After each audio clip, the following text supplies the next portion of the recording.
This is the Between Extraordinary Part 18. We're doing a night phase today. It's been a few weeks since we played. And so I watched the video from last time, and so I'm pretty well caught up in what was going on.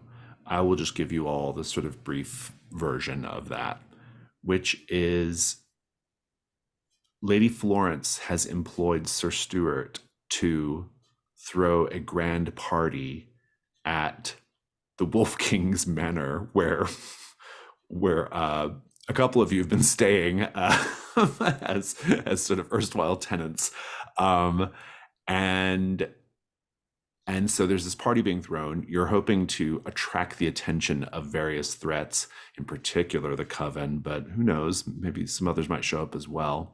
Because the Coven, of course, has been sort of making the social rounds in London as a way of going about their business unnoticed. So that's sort of basically what's going on. It was decided that everyone, with the exception of Jakob, which we'll talk about in a moment, was heading towards the party. We didn't actually decide, Jakob, what you're going to be doing in this night phase. But having said that, and the reason why I say that is because you were on your way to Bedlam, but you got distracted by first Patrick Fig and then Oberfig, and so I'm going to give you the option of still going to Bedlam if you want, but if you are okay with skipping that for now, you can head over to the party and you'll Not gonna miss out on a good party. Are you kidding so, me? so basically, the way it's going is Ms. Balakwa and the Man in the Sun Mask are just rolling right over to the party. The Slugger is there. He thinks this is the night he's going to die. He's been going on in that way for some number of nights now, and yeah, so that's sort of the deal. We don't really know who's going to show up to this party exactly because you can only request side characters. The dangers and threats are up to me, and we don't really know what Sir Stuart has planned. He hasn't had a lot of time to put this party together, but he's very, very good at what he does, and so I think he's going to have come up with something that is very, very suitable. I will also say, I think it's worth pointing out that Sir Stuart took a lot of exception to being told he doesn't have as much, doesn't have an interesting bone in his body as compared to Jakob. And I think he wishes to prove you wrong, Lady Florence and Mr. Constantine. And so he has, in rather short order, managed to come up with an exceptional party theme that will be something that London will remember for many years. It's something that's particularly suitable to Hargrave House. And he was able to pull this all together because he has the assistance of your landlord at Kenwood House. And so when you all sort of arrive, that grand hallway where you were almost smashed by a chandelier, that grand hallway has, sitting in a place of prominence, a cabinet. This is the sort of cabinet that would normally be pushed up against a wall, but now it's just standing in the middle of things. And all night, everyone's milling around, or at least for the initial hours of the party, milling around this cabinet. Like, what is it about? What's its deal? Why is it here? Some people are brave enough to try to open it and they cannot get it opened. And the party is pretty well confined to this main entry hall, which is quite grand. Sir Stuart's nowhere to be seen. But I'm curious how each of you arrive at the party. How are you dressed? This is not a masquerade, and so you can be dressed however you wish, but this might be a good chance to show off your character's sartorial sense.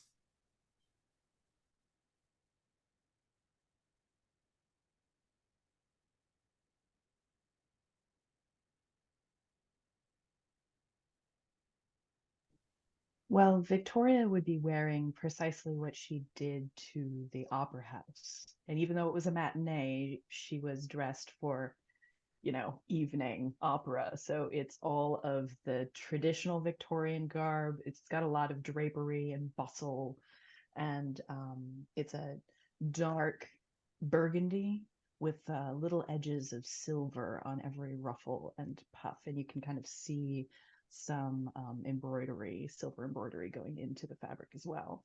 She's got a fan, a little bit of a feather fascinator, because Albertina may have changed some of her style, but she's on the arm of the man in the sun mask, and I would love to think he's wearing complementary colors, but I don't know if we're that couple. He will lean over to you at a certain point and say, "My dear, I'm afraid I have to leave your side for now. Sir Stuart needs me for what he has planned."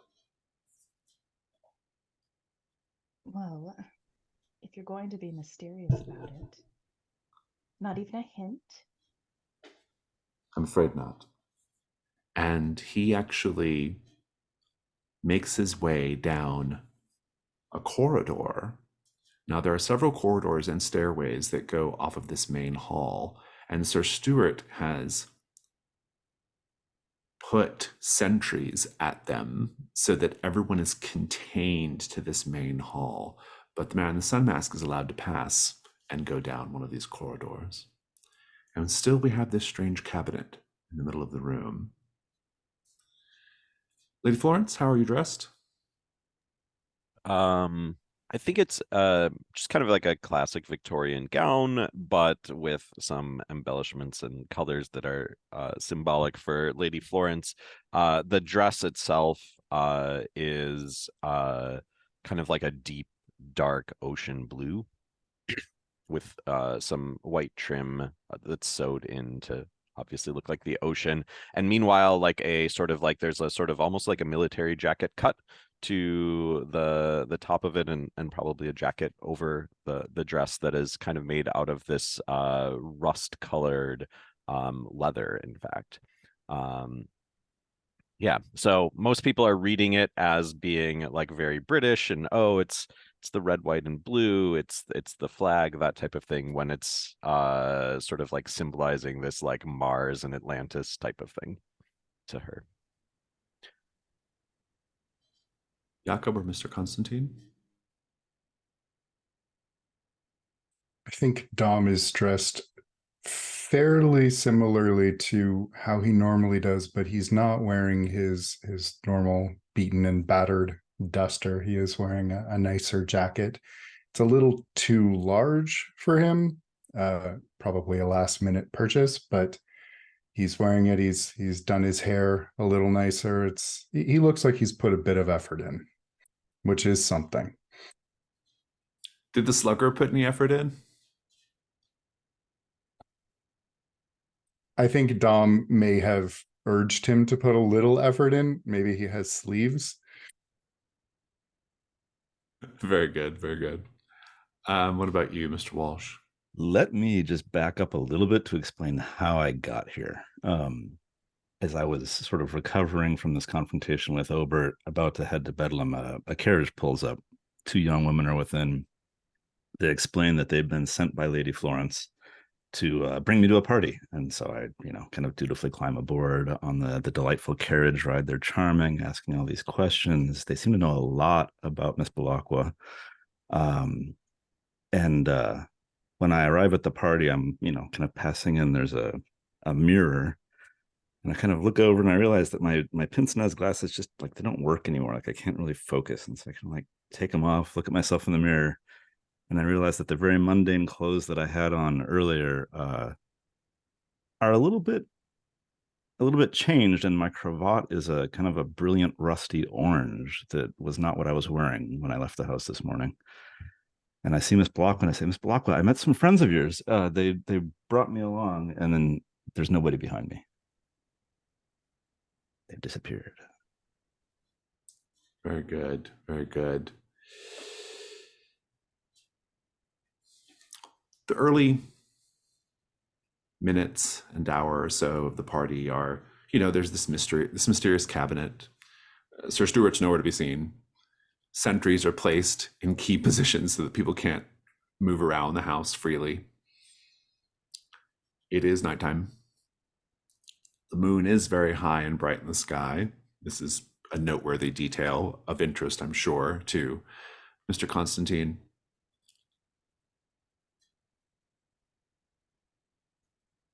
Sir Stuart has managed to acquire passably decent champagne for the evening and other drinks and nibbles.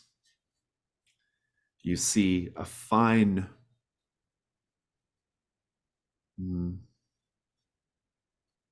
cortege of partygoers here. And I'm curious, this is how you can kind of pull in the side characters you're interested in interacting with. Who do you find has been invited that you maybe go talk to or that you note?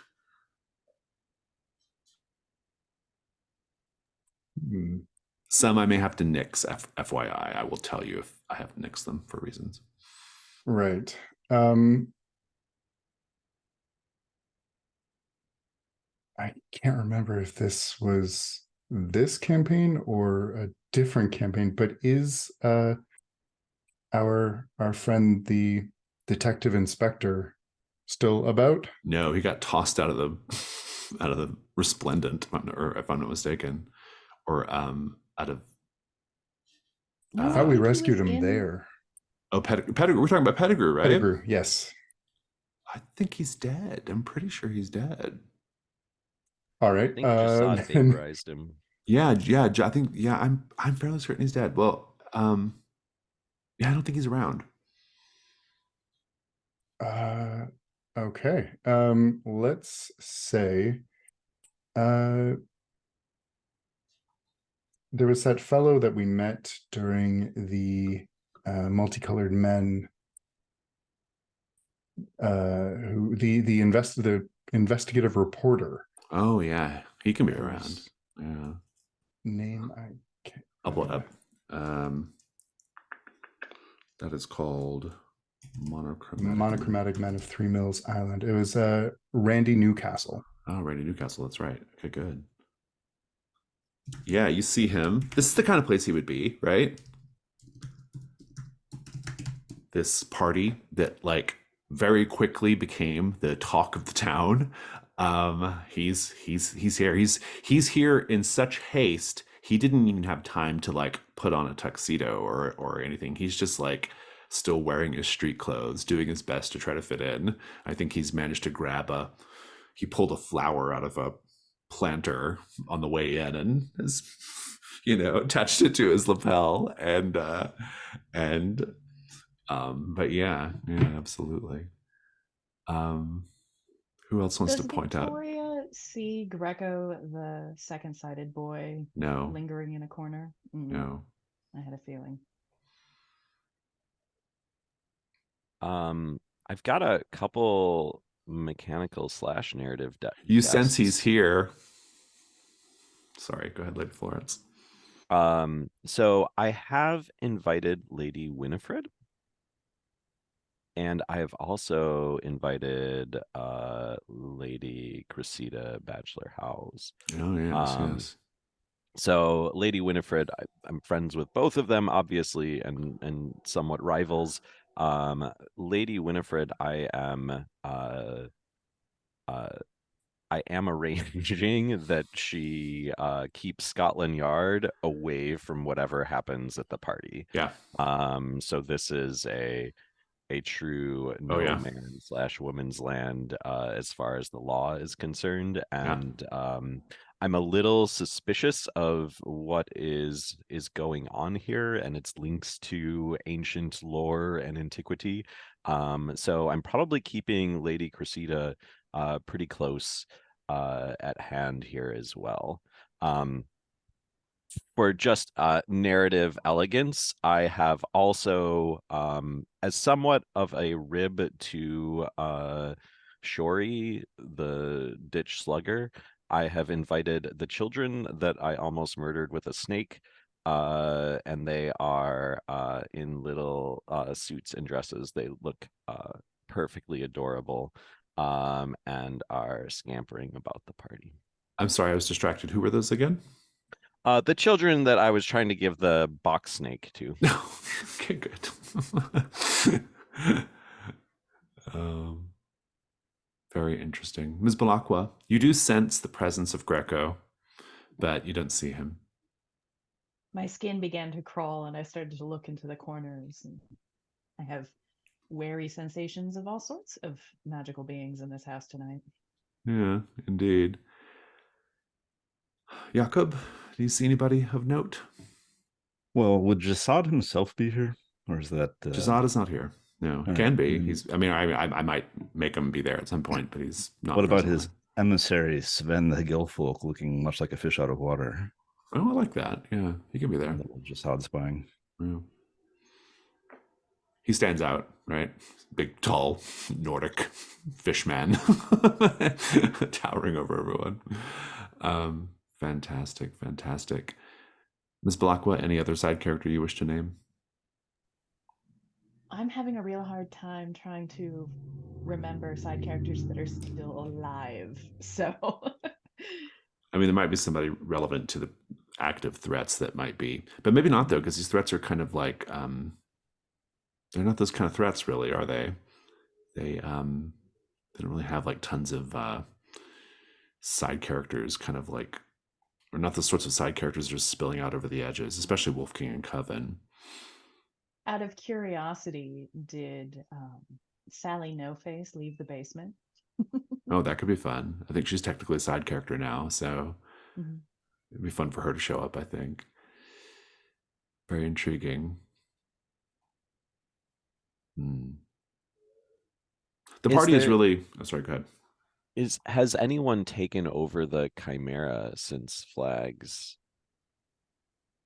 are neighbors? I think the sailors still live there. The crew still lives there, even though Flag is not there anymore. I think just to fill things up, I would also like to invite some of my Fight Club friends, Bout Club friends, and a few of the sailors from the Chimera to say, hey, no hard feelings. And maybe Lady Florence is actually inviting them to try and like subtly cover up the fact that she murdered Flag. Yeah. Very good. I'm into it. This is a motley assortment of people drawn by rumors, by gossip, by the presence of Hargrave House, by the mystery of this manor home in Hampstead. But the Wolf King is also exerting some influence here. We have not seen the Wolf King yet, but the Wolf King is certainly operating in the background. Oh, what an interesting fate this will be. Eventually, Sir Stuart does come down and address the group. He is dressed in a really interesting... he's made an interesting choice in terms of his fashion for the evening. He is dressed in a long coat, almost like a dressing gown or a robe, and the robe has been done in...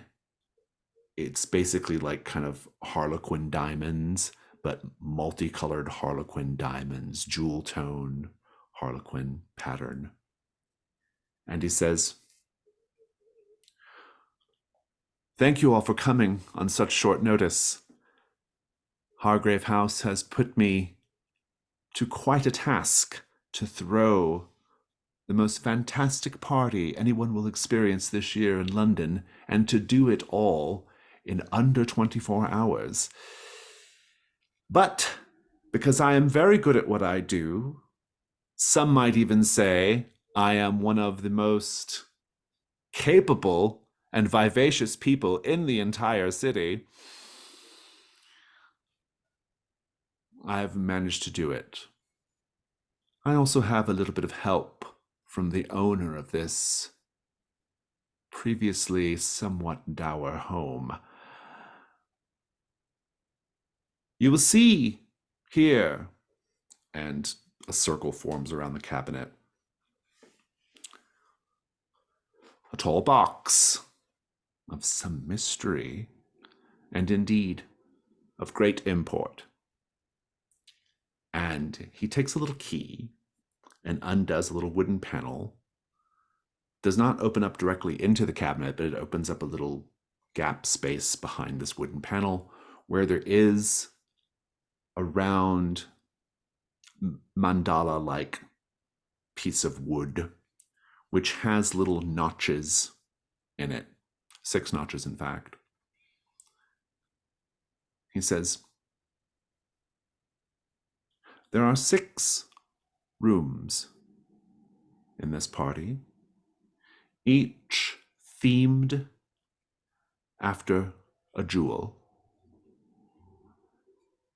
Somewhere in that room can be found a holder of a key. Once all 6 keys have been found, they can be placed here to reveal the 7th key, which will lead you to the final showcase. And so now you are free to walk about. Each room has a host or hostess. There's the ruby room, the amber room, the emerald room, the sapphire room, amethyst, and onyx. Good luck finding the keys.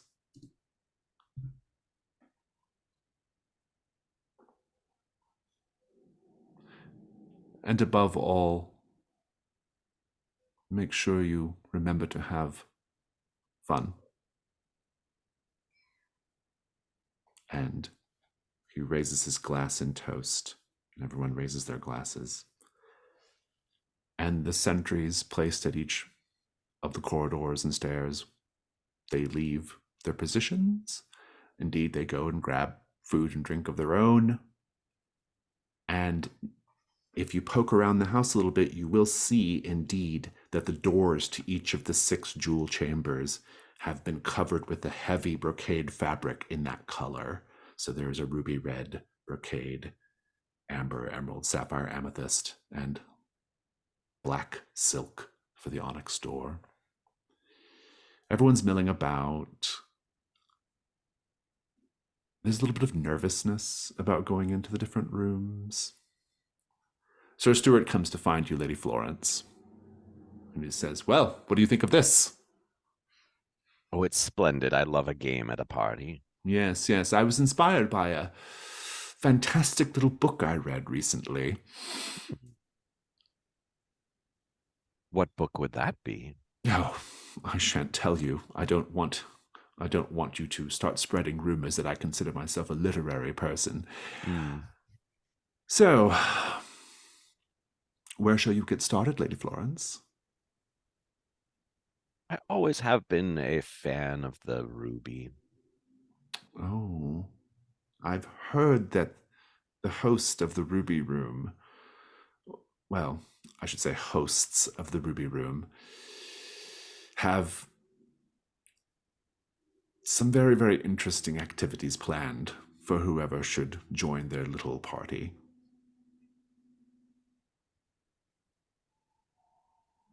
Perhaps activities of a violent nature. Oh, I myself perfect. shall be avoiding the Ruby Room, I think. I thought it was going to be something inappropriate for children. Come along. Indeed, indeed. Ms. Balakwa, what are you doing right now?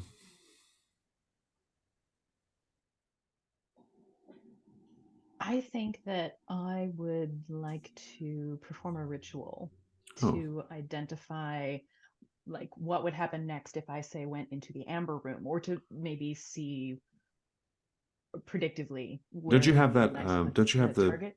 Don't you have thinning the veil? I do.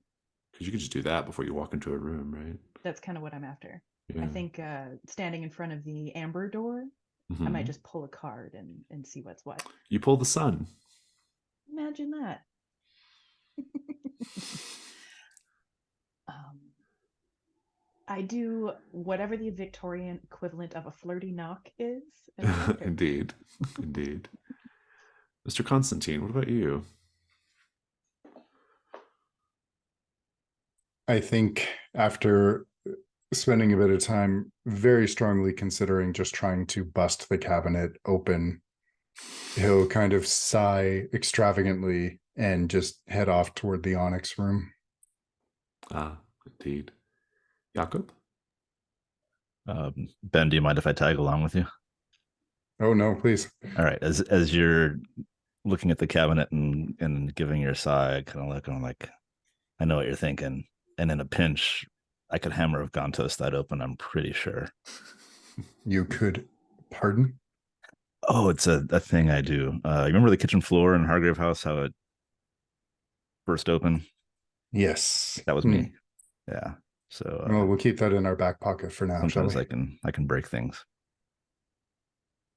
At last, Jakob, you're turning fun.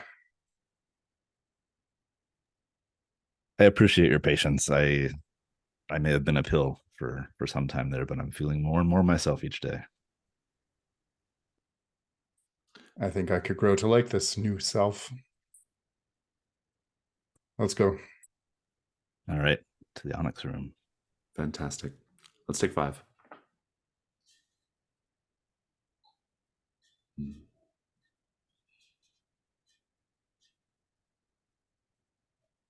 I will tell you before we get going, every room is an opportunity to investigate the Wolf King. So know that. Investigating the other 2 threats, that's a little different. And when it's possible, you'll know. But the Wolf King is entirely on the table as far as that goes. Indeed, Lady Florence. The Ruby Room, you are met by old friends. I love friends. Indeed, you should. These are good ones. You are met by Brick and Jester from Bout Club. Oh yeah, great. Brick says, I figured you would be making an appearance, Lady Florence. Of course, and actually give me one moment. And I'm gonna like duck my head out of the door and try and find catch the slugger. You can. And I just wanna like holler to him as I like guide. I'm also like rustling like a final child or two into the room. Yeah. And so I think as like I'm shepherding them in, I look to the slugger and say, I hear the Ruby Room has some violent delights, and some old friends of ours are here too, Slugger. And then like push the children in without necessarily like inviting him, but I know that he was very concerned about what I might do to those children in a previous excursion. Indeed. The slugger like nods at Brick and Jester, and Jester says, I was I have to tell you, this is not going to be like any bout club we've ever done in the past. Our hosts are I think they don't fight for the same reasons that we do.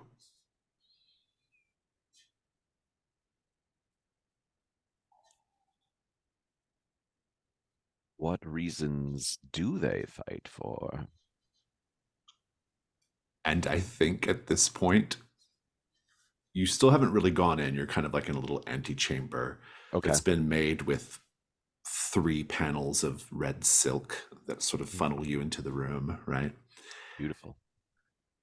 You hear a scream, a cracking sound, a squelching sound, and a human heart just gets dropped at your feet in the hall.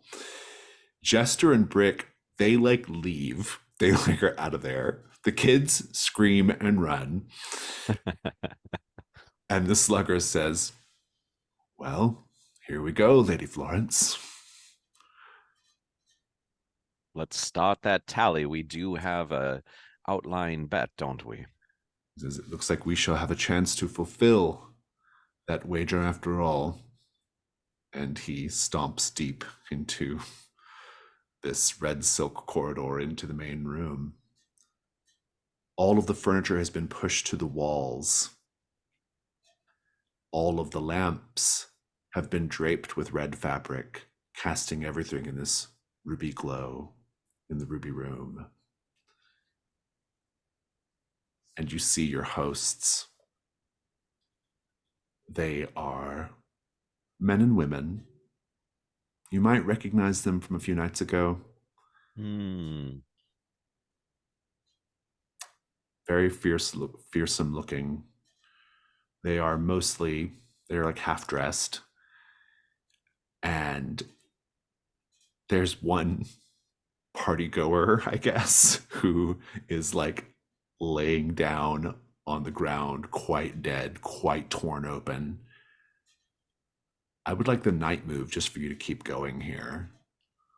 What are you afraid is going to happen if you fail? Or if you lose your nerve? I'm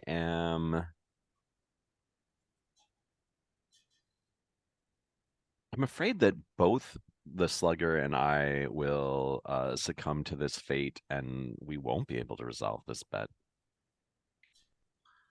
I think it's worse than that. I think that they will actually pass their curse on to the slugger. Oh, that's better in my And the slugger is where you will meet your demise. Oh, that's how it got bad. Okay. Yeah. But in any case, you got to keep it together. So roll with composure for now. Yep. Let's see how you do on that. Do you have any conditions that might play into this? I don't think I have any conditions right Yeah, you're usually pretty condition free. Yeah, you're okay.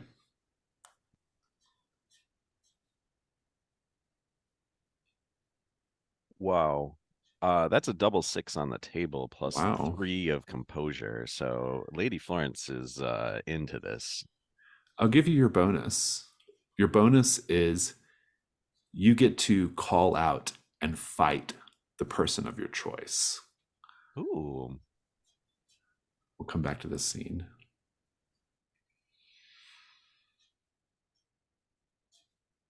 The Amber Room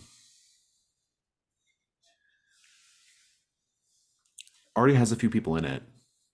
It's a similar situation. This sort of goldish orange silk corridor leads into the room proper. And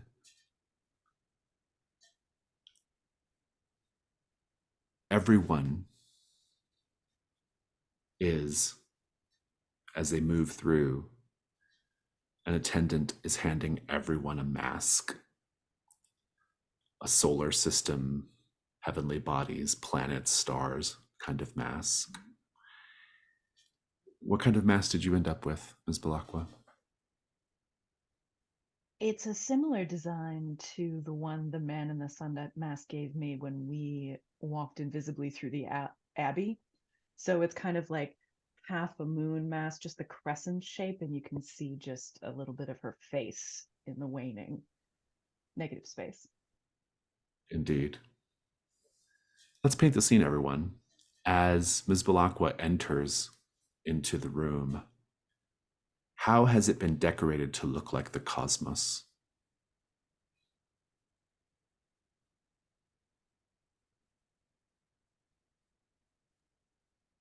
I always like this idea of like the really heavy black curtains with like holes poked through them to kind of like look like the stars.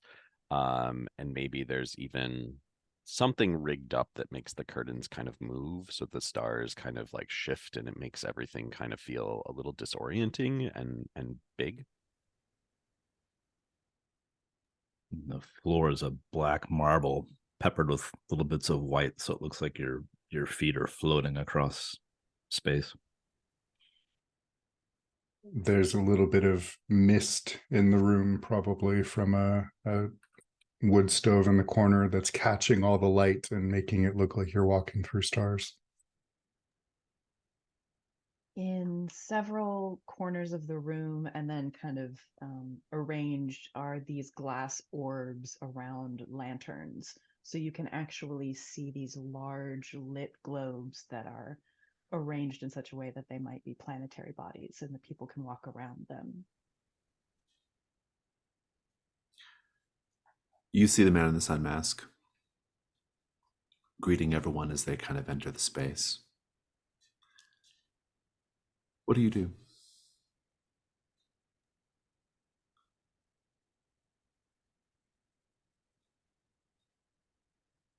I think that I'll make eye contact and see if perhaps he inclines his head one way or another, or perhaps directs me, and perhaps I could use the man in the sun mask to direct me towards this key if he was so inclined. Indeed. We'll come back to this. Dom and Mr. Walsh and Randy Newcastle are all heading to the Onyx room. It's very dark. Indeed, when you get to the end of the tunnel, it's been made with panels of black silk. The room is illuminated by a single candle in the middle of a table and nothing else. It creates a sense that the room is somehow incredibly small, but also has boundaries that you can't even reach. There are 3 women standing around the table. They are wearing black gowns and black veils. A few other partygoers have come with you as well. Randy Newcastle says, "I don't have a good feeling about this." When you're with the right crowd. I was hoping to get a good story, but I'm starting to feel like I don't have all the pieces I need to make sense of any of this. Dig in and investigate. Is that not what reporters do? Yes, of course, and he says, I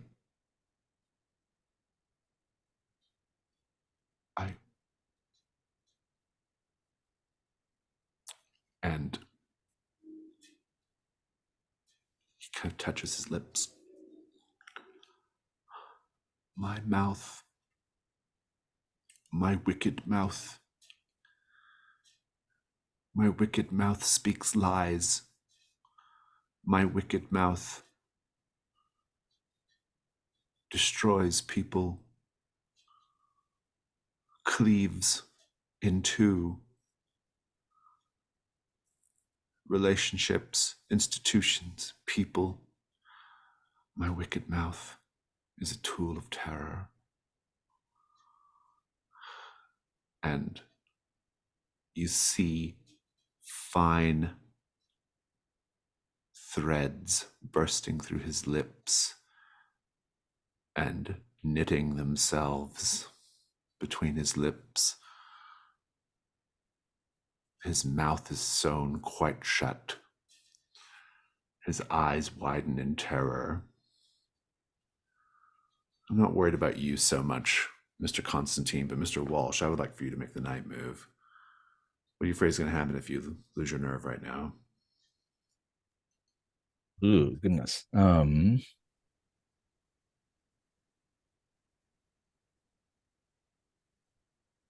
think it just crumple into a heap in the darkness, kind of lost for a while, not sure what terrible sins I've committed. It's worse than that. The coven will snatch you.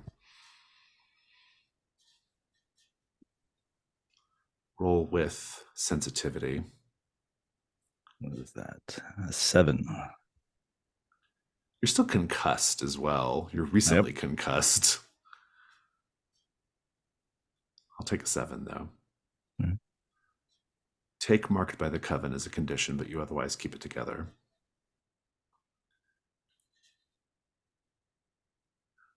The woman standing in the middle of the three women, these three veiled women,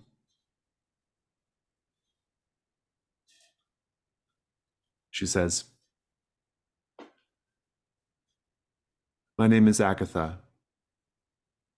These are my sisters, Isadora and Louisa.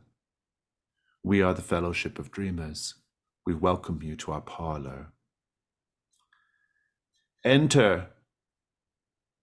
If you would speak truth, if you would speak lies, this is your last opportunity to turn back."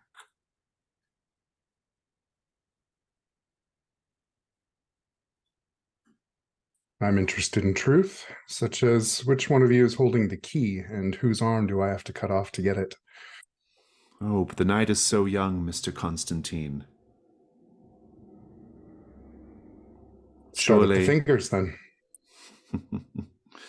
They turn to look at each other, even though they can't see each other's eyes through their veils. But they make little nods. They say, "You have to play our game, Mr. Constantine. Tonight's game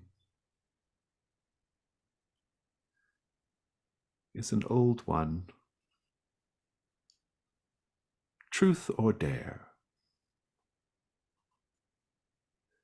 And they invite you to stand around the table, around the single candle in the room. Do you? Sure. I'll step up. Yes. Nothing to fear.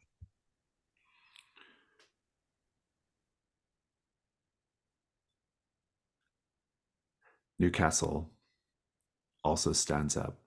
You see now that his mouth is fine. He seems a little shaken, but he doesn't seem to remember what happened to him just moments ago.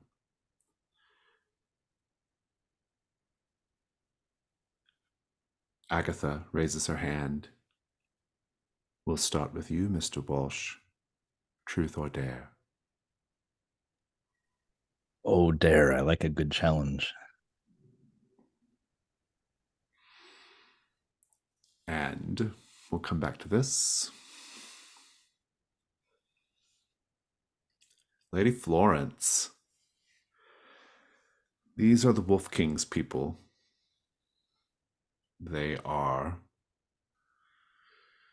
fearsome, covered in tattoos. Most of them are relatively bare-chested, very tall and muscular. A couple of them have quite a lot of blood on their hands. And they don't even seem to acknowledge you as you and a couple of, well, really it's just you and the Slugger. Everybody else kind of freaked out, I think, and ran. As you and the Slugger come in, they barely acknowledge you, and they begin just making out in the middle of the room, licking blood from their hands. It just becomes this snarling, snapping, growling orgy in the middle of the ruby room. The Slugger says, "Well, Lady Florence, how do you suppose we go about finding that key?" It'll be a lot easier if we get these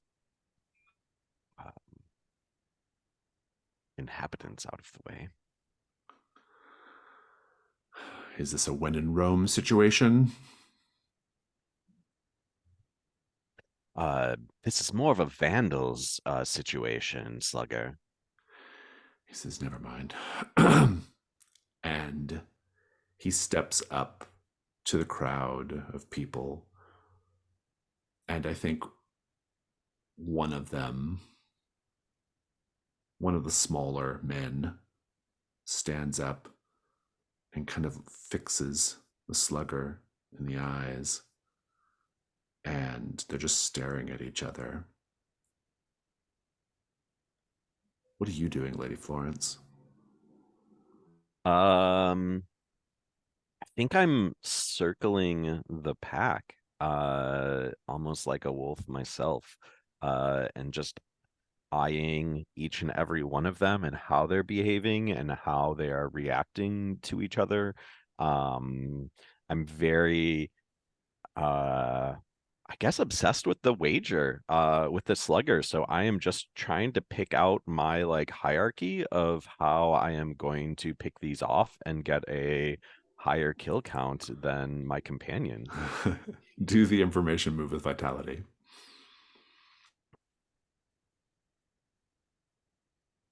Ooh, that's a 6 on the table, and I think it's a +2 for vitality, so 8. Okay, that's pretty good. We'll come back to this.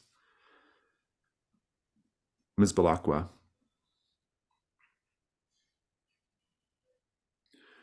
The man in the sun mask is making his rounds around with the group. This is the most pleasant of the rooms, probably by far. There's actually partying happening in the room.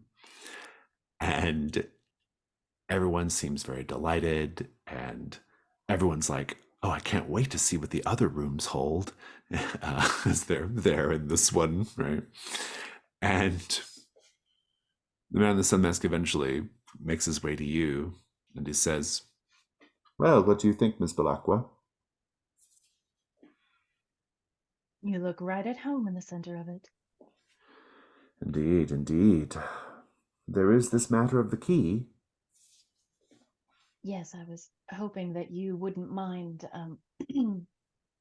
directing a little bit. Tiny favor.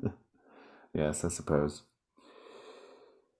I've been given very explicit instructions about how I am to hand over the key and to whom.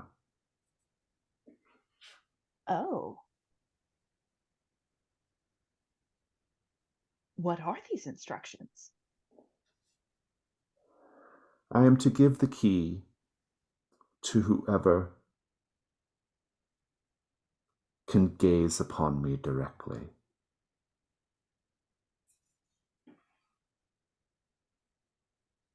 I'm such. Sorry, it took me a little bit aback as I had to close my eyes earlier today.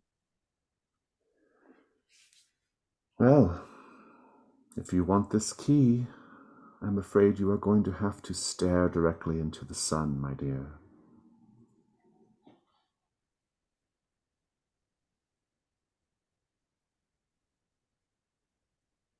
I'm fascinated. Please, let me see. And he moves over.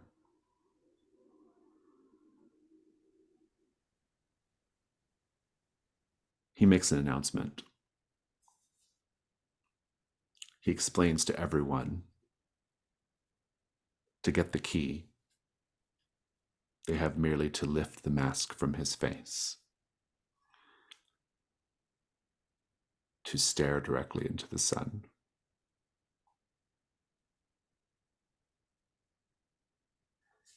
There are a number of people volunteering to do this. It seems easy enough.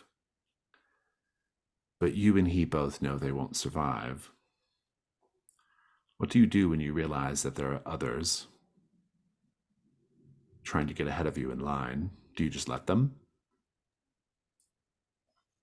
No, I think that I will use whatever most beloved can give me in this moment to. No, pardon me. Excuse me. I'm just a moment. No, I'm afraid I will be going first. Night move. What do you afraid is going to happen if you fail? That my eyes begin to smoke and melt out of my head. Oh, if you. Oh, well, I mean, if you fail to stop somebody else from Oh, I see. going That first. their eyes will start to Indeed. smoke and melt out of their head. I think it's actually worse than that. I think the ramifications for him removing the mask and exposing himself to the room are far more horrific and for the whole room. Go ahead and roll with presence.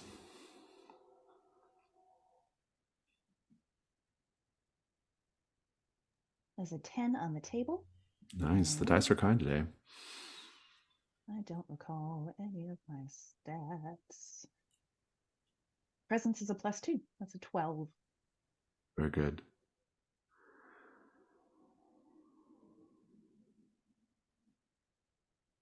The bonus is you will be able to convince not just everyone to let you go first, but you'll be able to convince them to leave the room completely.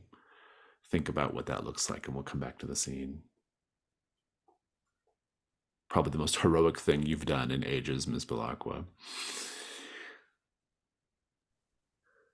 Probably since I stopped that entire Christmas tree from going up in the Yeah, yeah, exactly. Yeah.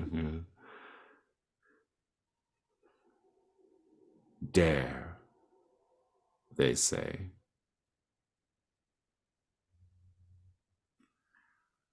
And what do we suppose the manner of the dare is? Did you say, what do I suppose the manner of the dare is? Yeah, this is for the table. Oh.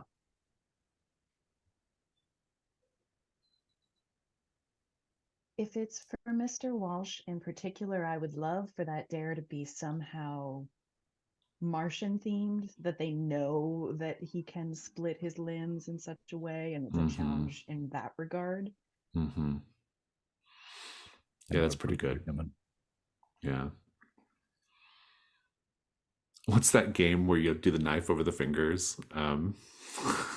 Bumblebee peg. Yeah. Like that would be really quite an interesting thing for Jakob to do. That's hilarious, because also my skin cannot be pierced. So even though it's twice as difficult, failure is just like doink, doink, doink. And they're like, he's cheating. He's definitely cheating. But that might reveal something, right? They may not know exactly what you are. True. But this could reveal who you are, right? In a sense. Oh yeah, I like this. I can see where this can go. Start out with 5 normal fingers. Yeah. But the accidental stab causes the fracturing. Yeah. That's pretty fun. I kind of like it. Yeah. That's what they do. They say, put your hand on the table. And they will do the knife. Agatha will. But she doesn't do it with her hand. She hexes the knife, and it stabs on its own. And that's a wonder to everybody at the table in and of itself. But they're going to be really surprised if your fingers split.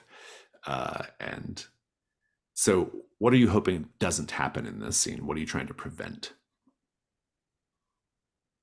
I don't know that I'm trying to prevent anything. I'm after the key. So I feel like as this big game begins, I say, if I hold steady, I get the key, correct?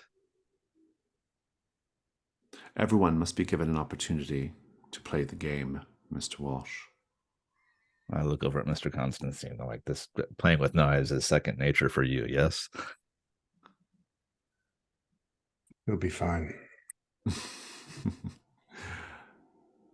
Let's do composure on the night move. What do you afraid is going to happen if you fail? Even though my skin cannot be pierced, this magic dagger does draw some Martian blood, which they then have access to for future hexing machinations. That's good. It's worse than that. They use their magic to violently draw the blood out. Mm-hmm. Go ahead and roll with composure. Composure, yeah. And because you're marked by the coven, I'm going to give you a disadvantage. Disadvantage 7, no longer 7. 11.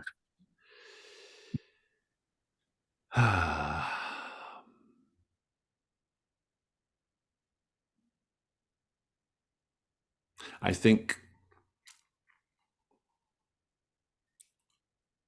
you will be fine. You will not be. You will not lose your cool and accidentally cut yourself on the rapidly moving knife. You'll keep it all together. I do think your fingers will split, and that will tell the coven something they want to know about you.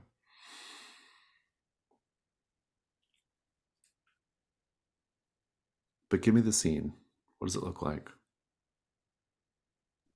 In this single candlelight, a lot of people have the vantage point that the knife looks like a black silhouette sort of thrusting down.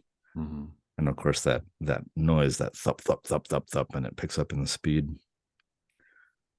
And I initially am nearly jovial, just sort of like, oh, this is so easy. I'll just stand here with my hand on this table.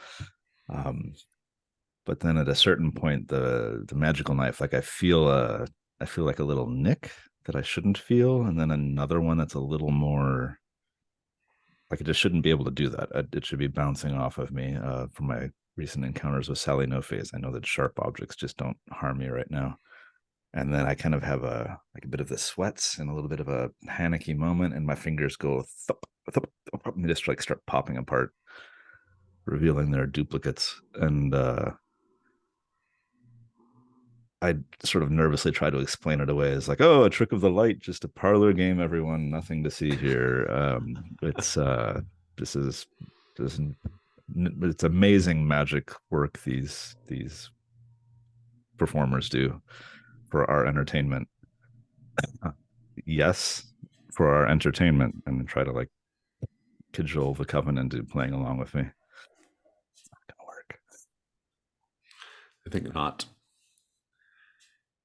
Isadora says to you, Mr. Constantine, truth or dare? Truth. Speak what you know of Mr. Walsh. Who or what is he? Mr. Walsh. He'll turn to look at him. Has been an incredible bore for most of the time that I have known him. A lawyer from some place in Wales, affinity for sheep, and running away. Is there anything else?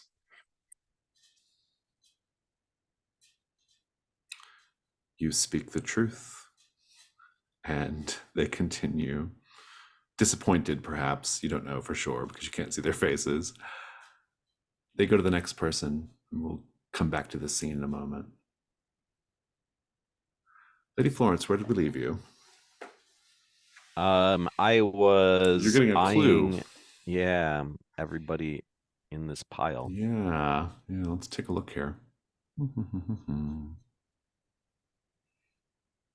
I need to take a look at the clues you've already got. This is going to be a Wolf King clue, but I'm going to remind myself what we have.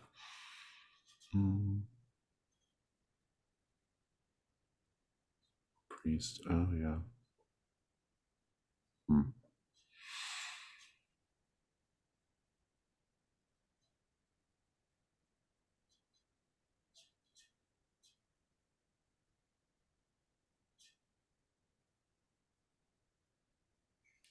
Interesting.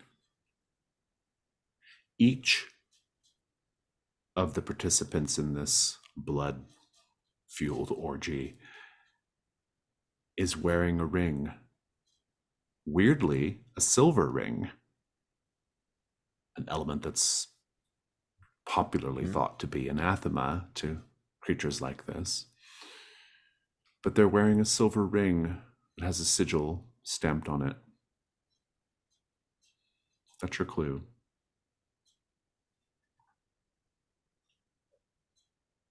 What do you do then? So, I kind of want to like throw this to a little bit of a flashback to earlier in the day. And I think Dom and I are in this room, and I start prying at the floorboards. I think maybe Dom is like, what are you doing, Lady Florence? Come on, like this is not your house. Why do you have to pretend that everything is yours, blah, blah, blah, blah, blah. Classic Dom stuff, you know. And I just started explaining to him, like, you know, Sir Stuart has been very obsessed with parlor games lately and theming things, and you can tell from the red accents in this room that this is going to be the blood room of sorts. And I am essentially like getting Dom to help me open up the floorboards, and we are going to put the unexploded ordnance underneath the floor in this room, to be triggered later, when this becomes the violent blood room. Very interesting indeed. I would like the. This is interesting. It's a flashback move. I've never done this before in between. We'll say it's a day move since you did this in Okay. the day. What are you afraid is going to happen tonight if you fail? Probably that it overdoes it and blows the whole house up. Please roll with reason to see how Oh, well no. you have prepared this ordinance. Do I get to use the advantage here with it being an item from my quarters? Oh yeah, if you mark it, yeah, go for it. You have a 1 on reason. It's not terrible. It's not terrible. It's true, and I've got advantage here, so. And the dice are so kind today. Ooh, 6s again. Wow, very good. I think you'll be able to, at your leisure, be able to essentially dispatch this whole group of creatures. Okay. Yeah. But if you want to fight them or fuck them in the meantime, you're certainly welcome to. But you are definitely in control of this situation, Lady Florence. Yeah. I think I'd like to see. We've established this before, that Lady Florence is interested in the slugger becoming a werewolf. So I think I want to see how far we can go before I pull the trigger. The slugger, because of his, we know the sort of magical treatments he's been under. We know his particular power, this strange ritual that he was part of. He is an object of instant fascination with this pack. They are feeding from him, in a sense. They start with the one that was staring him in the eyes, who very quickly went to chewing on his shoulder and suckling the blood that dribbled therefrom. And now the whole group of them are sort of in ecstatic motion, consuming the slugger. He's fine, but they're like devouring him, so to speak. He is starting to get a look in his eyes. This strange nihilistic malaise he's been under for the last couple of weeks is starting to fall away from his face. He's starting to find power and purpose again. He's perhaps being reminded of his innate power. How far are you going to let this go? I think Lady Florence she's still sort of like pacing, circling the room, eyeing everything up, and sort of doing a Gene Wilder, Willy Wonka thing here. Oh no, Ditch, don't let them do that to you. How demeaning. As she just sort of like paces around, I think at some point, like, once she feels like enough has been consumed, that the supernatural act here is complete, that she's going to kind of like cane him away, drag him away from the pile, and Yeah, I mean, I imagine I've seen this once before, that there's sometimes like servant switches in the floor in some of these old like Victorian mansions, and so I think that there's one of those switches here, and that has been wired into the ordinance. But I want to get the slugger out of the assumed blast radius. I like this.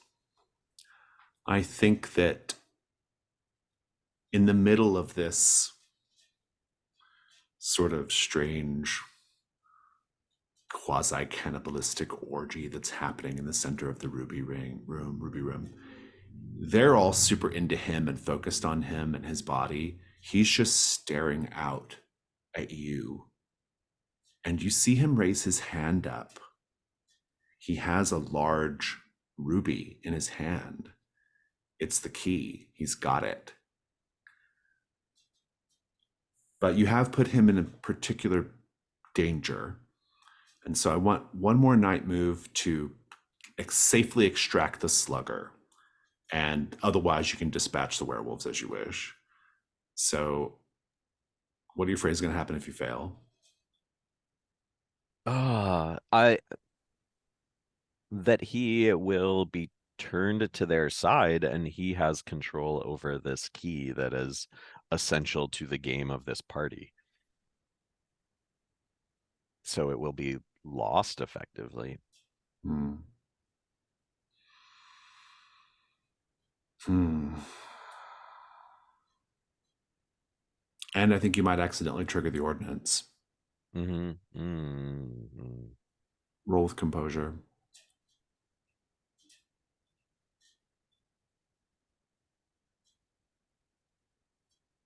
Uh, 10, and my composure is whatever Guys it are is. so kind to you today, Lady Yeah, Florence. yeah. Think about how you're going to get Dom out of there with the key, with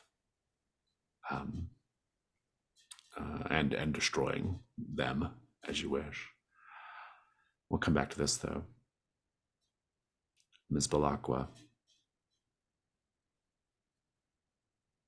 The man in the sun mask says, "It was very wise to get everyone." Actually, no, you have to describe how you get everybody to leave first. How do you get everybody to leave? I rather loudly proclaim, "Oh, it's a riddle! Oh, how clever! You must all go outside and look at the moon, because then you will be seeing the light from the sun and it won't hurt your eye." And I'm just corralling them out the door. And they're like, "Ah, yes. Oh, that makes perfect sense. Ha ha ha ha ha." And they're, yeah. So they're all like filing out to go stare at the moon. And when you come back, he says, "You were very wise to get everyone out of here. I'm happy that no one will suffer unnecessarily tonight. Though, do you understand the full consequences of your actions here, should you choose to play the Wolf King's game?" It is by playing the game that I hope to get the better of him. Tell me, do you think he would be susceptible to your visage? Ooh, make the information move. With presence. A 9 plus 2 is 11. Thank you, dice. We love you. Very good. Back in the Onyx room, the other people around the table are not having quite as much luck. One woman who chose truth was asked to confirm or deny whether she is having an affair on her husband, and she lied. And upon speaking the lie, her tongue fell out and flopped down onto the table. Two other people, upon seeing this, tried to leave the game, and that was apparently a violation of the rules as well. They were instantly and immediately drained of all their bodily moisture, left nothing but leathery, crispy husks shriveled and shrunken inside their gown and suit, and they collapse to the ground.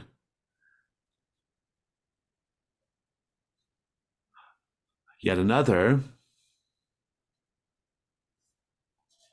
was dared to drop a live mouse down his throat to swallow it whole. He did, but unfortunately he wasn't able to keep the vermin down when the mouse and what looked to be several hundred of its comrades burst out of the man's throat and mouth and spilled everywhere. His guts and intestinal lining inside their little whiskered jaws. And at the end, it's just Mr. Walsh and Mr. Constantine facing the Fellowship of Dreamers. Do you wish to continue playing? You can certainly abandon the game and the key. I feel like we've played around and we've won. Yes, indeed. That or it's your turn for truth or dare. Oh, you're insisting they play as well. Louisa says, very well. Truth.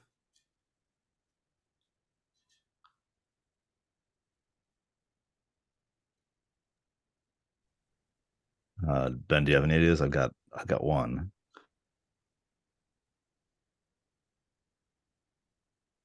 This could be an opportunity for a clue. Great idea. Perhaps for the coven. Yeah, I was leaning towards that. Sort of angling for a clue here. The truth question I want to ask is, what is your personal relationship with Miss Balakwa?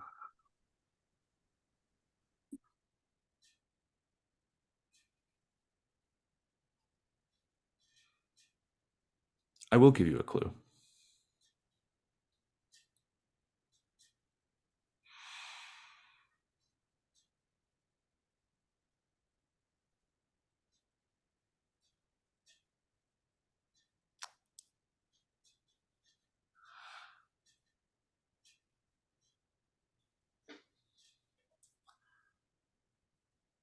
Victoria Balakwa, and they all, Louisa speaks.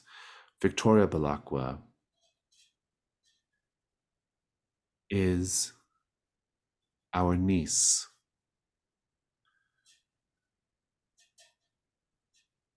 A willful creature, filled with naught but spite. She has cast off her family and all the advantages we have tried to give her, and she refuses to play her part in our little play. And so we will punish her in the way that we punish someone like that. We shall turn her face to the east. That's your clue. Righty.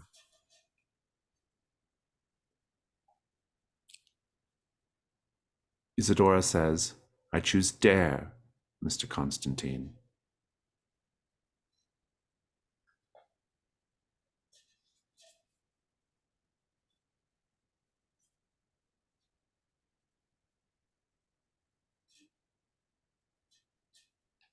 I dare you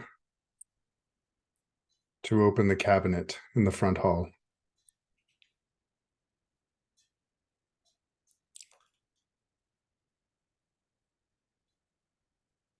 Let's take a 5-minute break.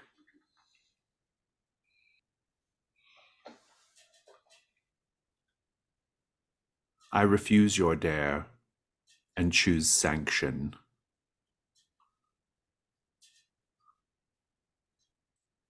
Another truth, then? Go on, ask. Well, out of character, she's chosen a penalty, essentially. You get to say the penalty. Oh, for them, not for me for breaking the rules. I got it. Okay. No, for her for refusing the dare. Oh, interesting.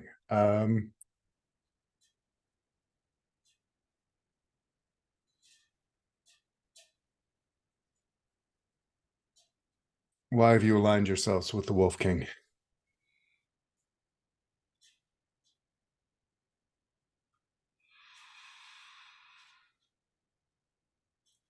As sanction, she will give you a clue for both of them, Wolf King and the Coven.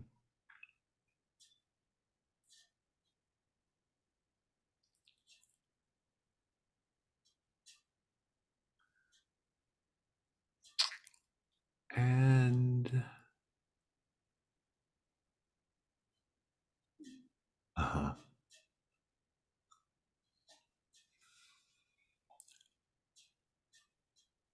Isadora says, I don't think you want me to answer that question, Mr. Constantine.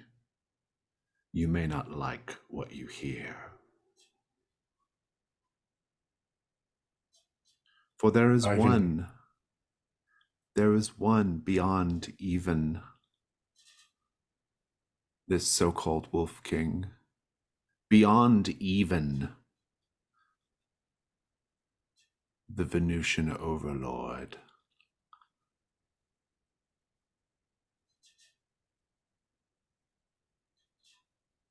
We will speak it, though, if you insist. Or we can end the game now and give you the key, and you can be on your way.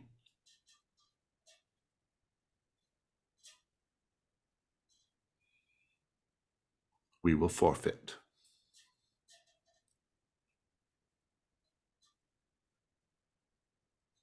That's no fun. You haven't asked me about my feelings about my mother or dared me to run about the property without my pants. You are quite unimportant to our plans, Mr. Constantine. I would say I'm disappointed, but I believe that might be for the best.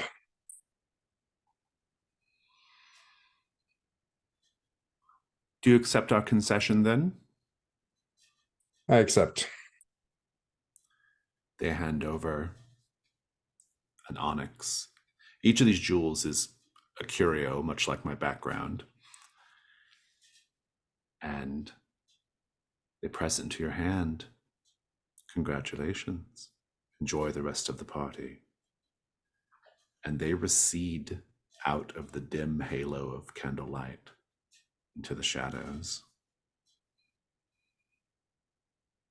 And they have all of their arms. Disappointing. Well, that was revealing. The Man in the Sun Yes. mask. Oh, sorry, go ahead. And we will talk about that later, Jakob.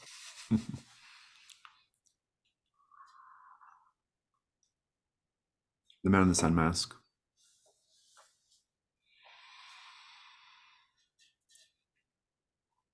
He says, Ms. Balakwa,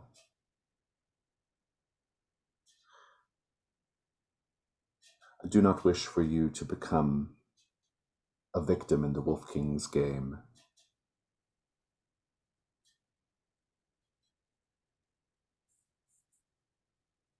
The Wolf King is nothing. A distraction. An aberration.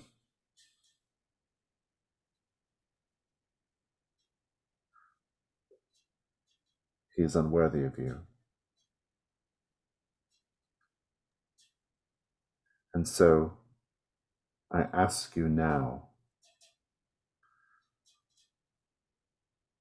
in lieu of pursuing this key and playing his game, I would ask you to join me, to walk beneath the sun of another world, turn your back on London, and think nothing of the trials of this wretched city ever again.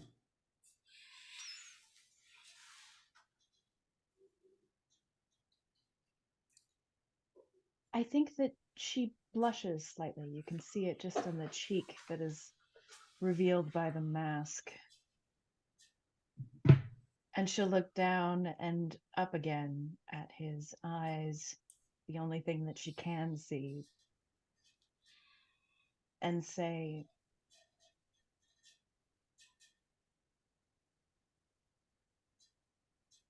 "It is very flattering and very tempting.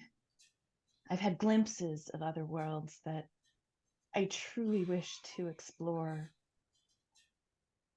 And with you by my side, I can only imagine the wonders that we would both see and create.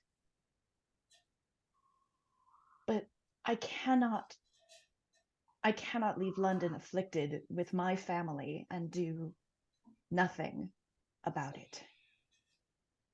I know what evil they bring here, and it will consume everything around us. I cannot walk away."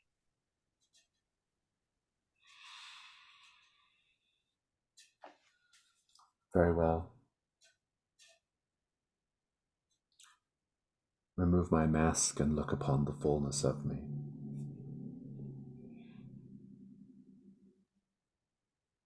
So here, Victoria would close her eyes as she did earlier this afternoon in the opera box.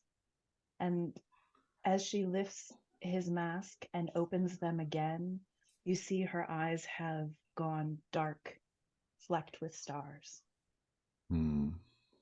I'll do a ritual to perform something inhuman if you like. That's what I was hoping you would do. Very good. Roll it, see if it works.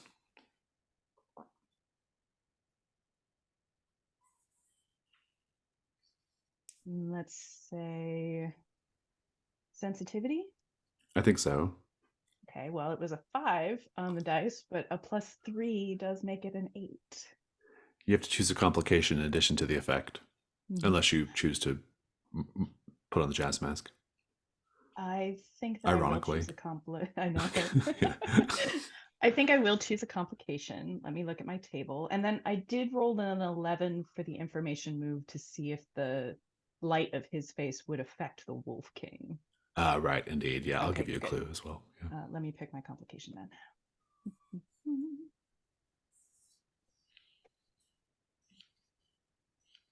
Oh, I'll take a condition. That'll be fun.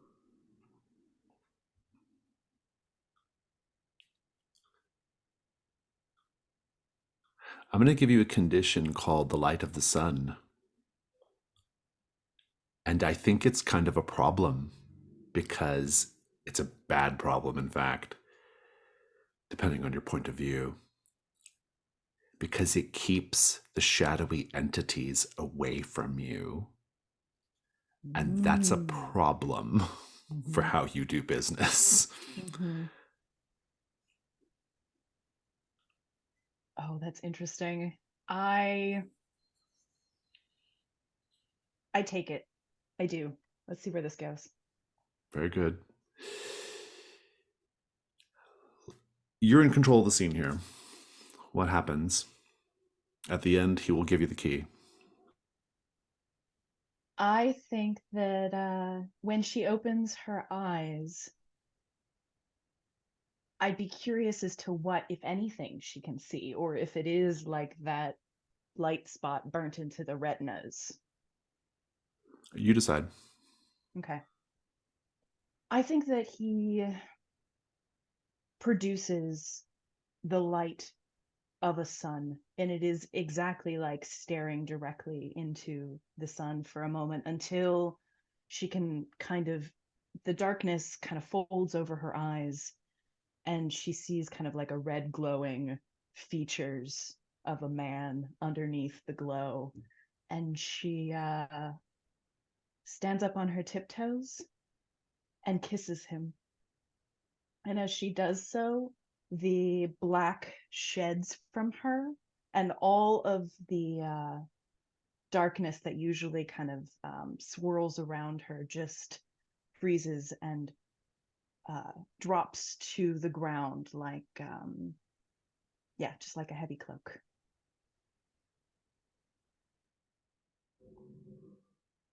He presses the amber curio into your hand, and he whispers the answer vis-a-vis the Wolf King as well before you go. He says, "There is a room in this house that the light of the sun cannot penetrate. It is darkness. Any attempt to illuminate it, the darkness squelches the light. It is a place of terror to me."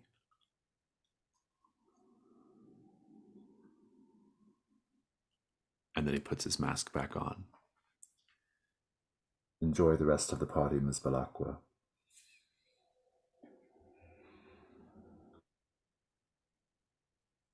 I'll come find you after.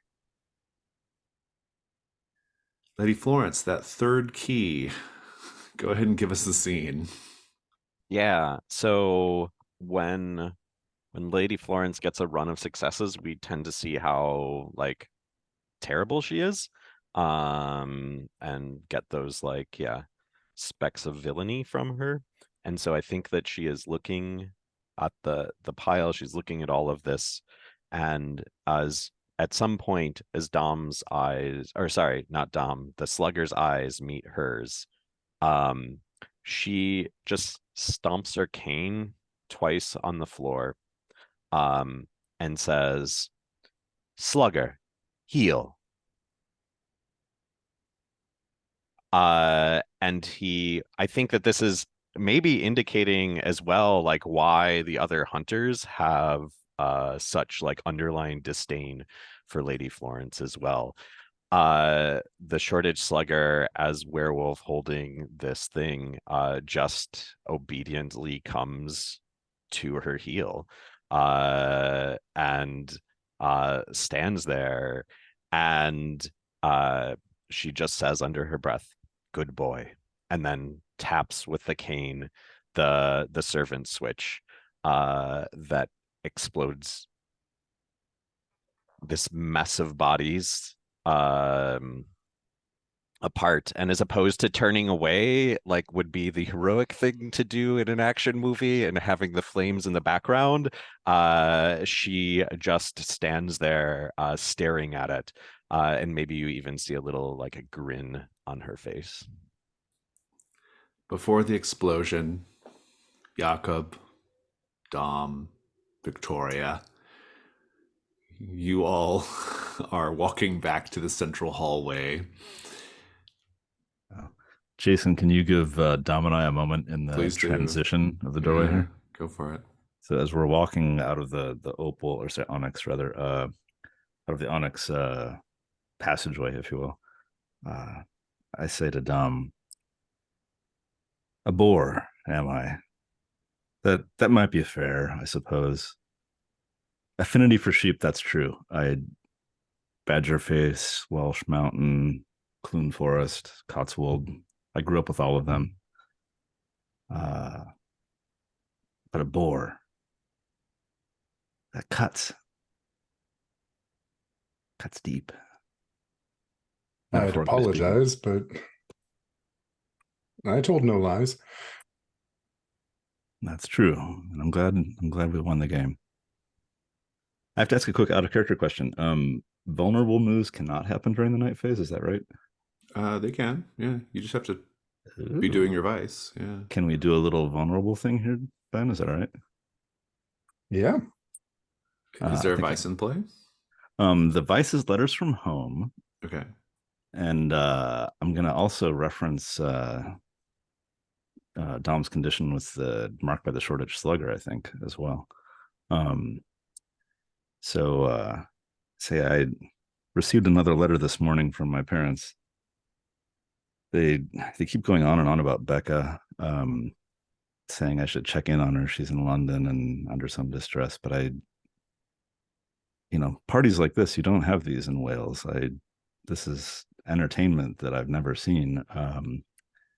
it's thrilling, really. But that sense that you're always supposed to go back to this one that you once loved, like, do you ever have feelings like that? He'll look at Jakob, just kind of puzzled. Feelings. Suppose I do. Oh, like, the slugger. Have you moved beyond him, or is there still Are we playing truth or dare? It does feel that way, doesn't it? And I think I'm asking for truth right now. Well, I suppose you could say, ugh, yes.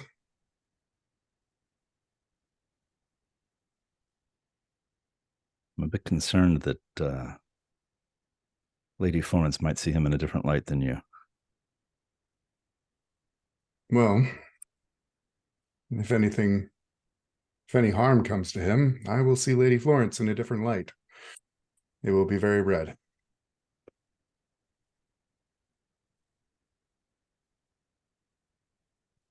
Well,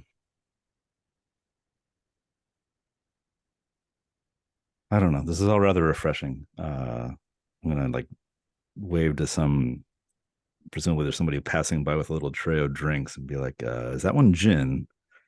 And pull off a little, I don't know what, gin and tonic sippy cup. Take a little sip of that and say, this is quite refreshing. I don't know that if I'll ever need to go back to Wales, but maybe one day. I look forward to seeing what new you brings to Hargrave House, Jakob. Thank you. Thanks for putting up with my boorish self these many months. It's you've brought out a great deal of my potential, I think. Do a little cheers toast. Well, before we get all weepy and do something garish like hug, let's go to that dreadful cabinet. Yeah. Do we just put the key in, or is there fanfare? Do we announce this to the party that we've retrieved one? You just put the curio in, and it locks into place. I do want to give you both the opportunity to clear a condition if you think you have cleared one. My hope was to clear concussed, sort of the clarity of sight, lightheaded. Okay, sure, I'll give you that. And Mr. Constantine, you can decide whether you think you're marked by the slugger still or not. I think he's clearly still marked by the slugger. Yeah, probably. Ms. Balakwa, you can join them and place the amber key into the slot of our little Resident Evil puzzle here. And probably there's a little bit of like, where is Lady Florence? When you hear an explosion coming from deep in the house. That's where Lady Florence is. That is enough. The explosion is enough for all of the non-Hargrave House attendees who are just here for because of the rumors of a cool party. They're done. Everyone leaves, leaving just the four of you. Sir Stuart leaves too. He's not even here anymore. It's just these three remaining rooms. The Wolf King somewhere. Still haven't seen him.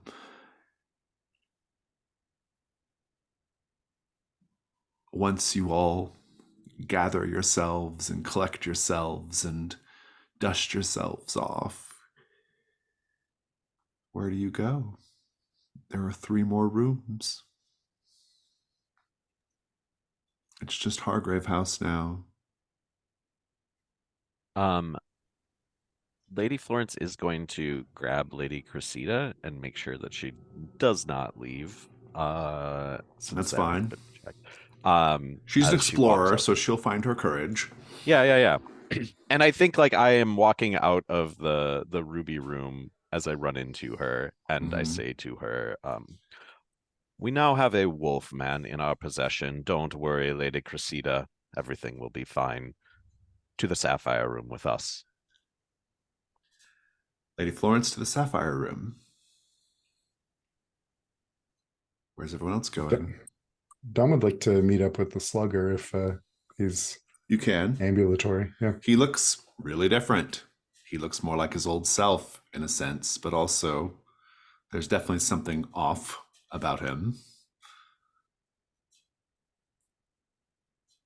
Dom would kind of put I think his he hand on his seizes shoulders. you and like wants to take you in the hall right now. Slugger, what the fuck? Okay. So that leaves Miss Balakwa and Mr. Walsh to check out the 2 remaining rooms. Miss Balakwa, which one do you choose? Oh, I don't love There's this option, but I am going to pick the Sapphire Room. Lady Florence is going to the Sapphire Room if you're Oh, trying to split up your efforts here. I don't know if you then are, maybe not. Amethyst would be just Hmm. fine. I agree. I would like to divide and conquer. Mr. Walsh? Emerald is, if I recall correctly, a color associated with the planet Venus. Let's go Hmm. poke around a little bit. Let us see indeed. Ms. Balakwa, you step into the amethyst chamber, go through the silk corridor to find a table draped with purple fabric, sewn with silver stars, and your good friend, Greco, the second-sighted boy. He says,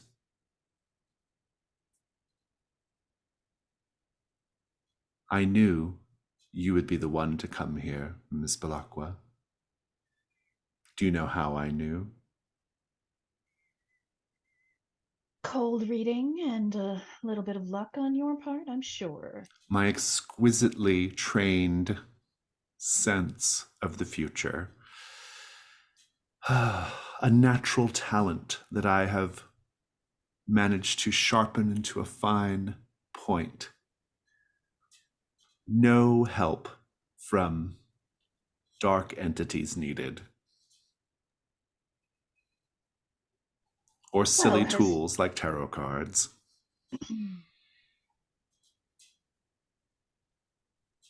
all right, Greco, I am at a party and you are being a little. Won't you sit and we'll begin the game? Do I have to pay you for this as well? Oh, Miss Balakwa, you have seen so much more than most people will see in their entire lives. You have seen in mere moments. And yet, you are still so exceedingly common in your way. I suppose this dichotomy is what makes you so attractive to people. Though to me, you are merely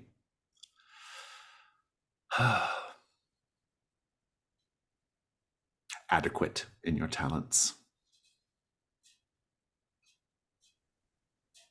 See, now typically Victoria's irritation would manifest itself in some sort of dark entity. But as at the moment they have fled, I would love for there to be like a mirror like flash of light behind her eyes. And He she says, will just. what's the matter? You seem a little unmoored, Miss Balakwa.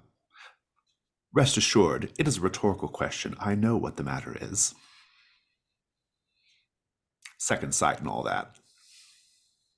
She already had the condition losing patience. She's trying really hard not to stab this little shit stick. So she's just going to sit in the most proper manner possible and gesture towards his table. Mr. Walsh, the Emerald Room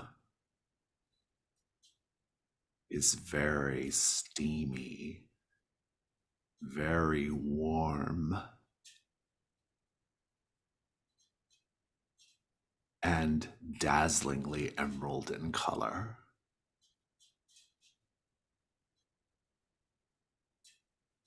You walk into the room to find, sitting under a glass cloche,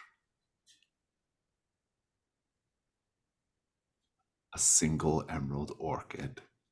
Mm-hmm. Lady Florence, in the sapphire room, you are greeted by one of your several many rivals, Ms. Theodora Brathwaite.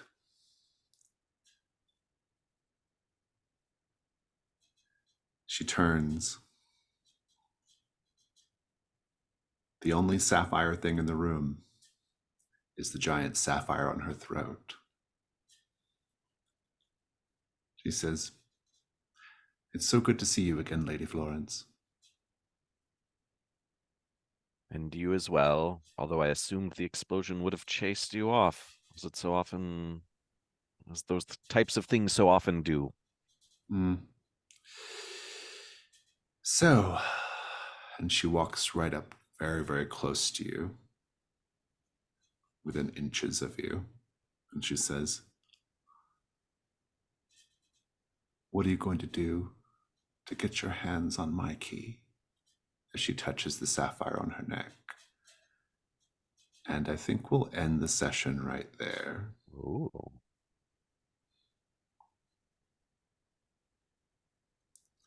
You have 3 of your keys.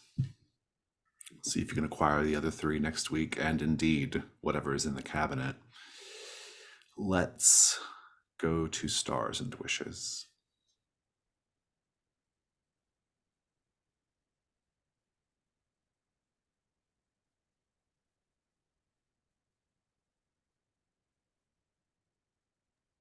I can start it off. Maybe he has sleeves. I jotted down because that was wonderful about the shortage slugger. I really liked the whole like truth or dare sequence. Like that was a lot of fun, and there was a nice like tit for tat kind of like back and forth that was going on. That like it felt like a real game, which was a lot of fun for that like particular cabinet. I had noted the dark eyes flecked with stars. I really love like void magic and like yeah, I mean obviously space shit and all of that kind of thing. So especially when that gets intertwined and like that kind of like visual is just like catnip for me, like that whole thing, that particular part of that exchange, just like yeah, big star for that. On both sides of that. And yeah, just kind of stars in general for this party scene and the JRPG-ness of it all, and going into these other little rooms and having these little vignettes. There's a lot, and having it so tied into where the character arcs are, as opposed to just being these sort of like random things, has been really fun. And I guess my wish is to see what's inside of that box. What's in the box? I'll go. I loved Lady Florence's like Mike, your flashback for a solution was deftly done. But as she flipped the switch and exploded all of those poor sexy werewolves, I had a very distinct mental picture of like Lady Florence's face and just the flames light flickering over it, and it was mwah, excellent. Jason, I really liked the mouse visual, disgusting as it was, but like flipping a person inside out via mice, super grotesque, excellent. I just finished So reading on point. American Psycho for the like second time, and that's Oh, well, there you go. and like that is a very famous scene with a rat, and like that was kind of where I think that was swimming around in my brain. It's good inspo. There was a moment where Dominic said to Jakob, "Well, before we do anything garish, like hug." huge star way character on point for that. And then Jakob just starting to really have this, I don't know, the vibrato, the confidence, the like, oh, I'm coming into my power, the slow burn of him as a character has played out beautifully, Brian. I love the role play. Like it really, really did go well. Wishes. I need slash want to confront my aunts in this house. I think that'll be really fun. It'll all get folded up into the Werewolf King, and that whole like culmination of threats is going to be excellent. I am so here for it. I mean, And theoretically, you only need 2 more clues to get a roll, right? So mhm. it would be a hard roll, but that's the minimum you would need. And Tiny Wish, without any of her powers, I think Victoria might at some point just debase herself with actual violence and kick the shit out of Greco. I think it might come to blows. Yeah, stars. I had a great time. I kind of knew in broad contours what I wanted to happen today. And I actually thought we would finish all 6 today. I didn't know it was going to be so like we were going to kind of soak in the 3 rooms like we did. But I'm really happy we did because I quite enjoyed it. When to be fair, we could have gone further in time wise, um, but I had like just the broad contours of it. I didn't know like exactly what was going to happen. A lot of it was going to depend on who went to which room, and so there was a fun bit of like kind of quasi improvisational play, and I had a good time with it. And everyone was like playing off of the idea really, in a really fun way. Um, there's this like sort of hint that the Wolf King is a much bigger part of the overall story than we have been led to believe, and this is sort of hinting at that. But then there's another hint that there's somebody who is even more of a bigger part of the story, right? And so and that could be the Man in the Sun Mask, that could be Theodora, that could be any number of people, right? And I kind of love just that ambiguity, I think, and that vagueness. It's what's ambiguity. I think it's really it's fun, and I think it's what's made this particular campaign really exciting in the sense that I think that like this is the kind of campaign that you can kind of only do with a group of people who know the game really well. I think this would not be like a recommended campaign structure for like people who maybe have not played the Between before, but because we're really familiar with its structure and trappings, I think we're able to kind of like do the story in a slightly different way, and not a better way necessarily, but a different way. And so I'm quite enjoying that. Having said that, I do love the traditional, like, single mastermind, their plan, kind of campaign. That's also very fun. But this sort of like more weird cosmic roaming Brindleversey version of the Between is really fun. Particular stars, I'll echo the star about Jakob. I'm loving that character arc, and I'm loving the way it's developing. And yeah, like Sarah said, it's a slow burn, but like it's been really enjoyable to watch. And at every step, Brian, you've done a good job of like characterizing Jakob where he's at right now, and I think that's really great. I continue to love the whole Man in the Sun Mask and Ms. Balakwa thing. That has been like the heart of the campaign in a lot of ways. And there have been a couple of like off ramps for Ms. Balakwa, right? Like Ms. Balakwa has been given off ramps and has not taken them, and so I find that really interesting.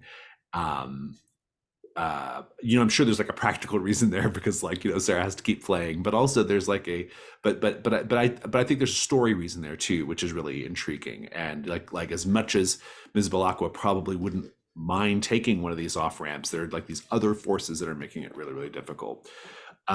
Continue to enjoy this. It's almost like a weird like psychosexual love triangle between this Shoreditch slugger and Lady Florence and Dom, and like it's so bizarre, and it's bizarre and like really compelling, and I don't really know where it's going to end up or go, but I'm enjoying the ride a lot. I thought the way that you handled that last scene in the Ruby Room was really great, Mike. And I also really liked how Dom handled the Coven. Like it was a very like Dom handling the Coven sort of thing to do. I thought it was very intriguing that like it's interesting because like I think like there's a version of Dom where I could see like Dom like just grabbing his weapon and just going for the coven, right? But as a player, you know that won't work, right? And so it puts like an interesting like it's a very interesting like kind of meta like uh clamp on like the possibilities in the fiction, which I like personally, but I think it's intriguing that like that's sort of how Dom is like forced to kind of play on the coven's terms, right? Because of out of character considerations, which is kind of weird, but it's one of those sorts of like conceits of play that we have to kind of make. But it leads to good story, and so I'm kind of here for it. I'm definitely here for it. But yeah, I liked that whole sequence. I thought it was really, really good. I thought it was very clever to dare her to go open the cabinet because she couldn't do that, right? And yeah, it was a really fun session. I didn't know exactly how it was going to go, but I was really, really excited to find out, and I was happy with where it ended up. And the wish is just, I'm really curious to see if you're going to be able to wrap up all the threats in this one night. I think that would be amazing. I mean, no sign of the figs yet, so who knows about that, but we'll see. I'll go. I'd like to start just with saying I heard that yet there, Jason. A lot of my notes here have already been mentioned, but Sarah, the scene with you and the man in the sun mask when you kissed and the dark entities just dropping like a heavy cloak, that was so good. And you described seeing the behind your closed eyes, seeing the shape of his face, or the starry eyes. Sorry, that was so good. Such a great moment. Mike, my big note is, oh, we just planted a bomb. I loved that. Yeah, Dom would have been right there helping you pull up the boards, and he mustn't have known about the bomb, but he would have approved. That was excellent. And yeah, what we got going with the slugger, it's weird, it's unexpected, and I love it. Brian, Jakob, I've loved the evolution in Jakob, as everyone else has mentioned, and I love the evolution in the relationship with Jakob and Dom, because yeah, I like that Dom told the truth to the coven, not because he didn't know what Jakob was, but because he genuinely doesn't care. And so to Dom, Jakob being more than just the annoying lawyer who talks about sheep is it's pretty cool, actually. So now he might be interested. Looking forward to seeing where this goes. Yeah, What's it's waiting for us surprising. in the rooms. It's surprising how much that like horrifying scene with the coven was like a character bonding and character development moment between Jakob and Dom. Like it's really, really funny. Yeah. I had a feeling something good would happen in the Onyx room in that way. Good, bad, whatever. Let me dive in. The star for Dom saying, before we do anything awkward like hug, and then 60 seconds later, he's making out with a werewolf. The rapid transition from what's awkward to what's spicy is great. This is one of those sessions where I have to edit my highlights list down to highlights of highlights, which is a great thing. Mike, Lady Victoria, bringing the children nearly murdered by a snake to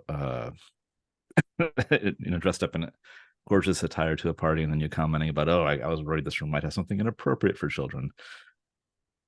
So I love seeing that. It's fun kind of seeing that as the inverse of way back when Jakob like being mugged by children and his concern about innocence, and your sort of concern about children or lack thereof. It's been fun for a broader picture too. Jason, the I'm forgetting his name now, the journalist. But Newcastle, yeah. Thank you, Newcastle. His comment is his mouth was being sewn shut, that my wicked mouth is a tool of terror. Then the mice in the mouth with that other guest were really horrific. Like, we have some moments that are comedic, we have some moments that are heart-wrenching. Those were gruesome in the right way. Sarah's moment with or Lady Blockwas, or Miss Blockwas, sorry, moment with the Man in the Sun Mask has been mentioned before, but the visuals were great throughout all of that. Anything else? Oh, I liked Dom's moment of threatening the coven as the intro. Like, who's got the key? Whose arm do I need to cut off? Was right on character. Yeah. And then the image of Lady Florence as Willy Wonka. That, oh no, Ditch, don't let them do that to you.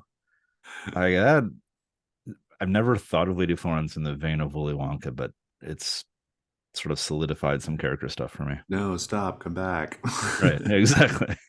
Oh, and then lastly, Sarah's flirty Victorian knock. I still have ambitions to make this into a comic book. I have no idea how the hell I'm going to illustrate a flirty Victorian knock.